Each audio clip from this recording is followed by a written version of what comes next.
ଦେବଗଡ଼ ଜିଲ୍ଲା ରେମାଳ ବ୍ଲକ କଣ୍ଟାବାଳ ପଞ୍ଚାୟତ ବ୍ରାହ୍ମଣୀପାଲି ଗ୍ରାମ ଖେଳ ପଡ଼ିଆରେ ଜୟ ମହାଦେବ କ୍ରିକେଟ କ୍ଲବ ଆନୁକୂଲ୍ୟରେ ଷଷ୍ଠତମ କ୍ରିକେଟ ଟୁର୍ଣ୍ଣାମେଣ୍ଟ ପ୍ରତିଯୋଗିତା ବୁଧବାର ଉଦ୍ଯାପିତ ହୋଇଯାଇଛି।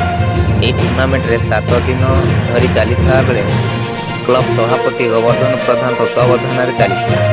ଟୁର୍ଣ୍ଣାମେଣ୍ଟରେ 8ଟି ଦଳ ଭାଗ ନେଇଥିଲେ। ଫାଇନାଲ ମ୍ୟାଚରେ ଶିମିଳିତା ଓ ସିନ୍ଦୁରପାଳ ମଧ୍ୟରେ ଅନୁଷ୍ଠିତ ହୋଇଥିଲା। ସିନ୍ଦୁରପାଳ ନିର୍ଦ୍ଧାରିତ ପ୍ରଥମ ବ୍ୟାଟିଂ କରି ନିର୍ଦ୍ଧାରିତ 20 ଓଭରରେ 7 ୱିକେଟ୍ ହରାଇ 129 ରନ୍ କରିଥିଲା। ଏହାର ଜବାବରେ ଶିମିଳିତା ଦଳ 13 ଓଭରରେ 6 ୱିକେଟ୍ ବିନିମୟରେ ବିଜୟ ହାସଲ କରିଥିଲା। ଅନିଲ ନାୟକ ଓ ଜୁଲୁ ବେହେରା ଖେଳ ପରିଚାଳନା କରିଥିଲେ।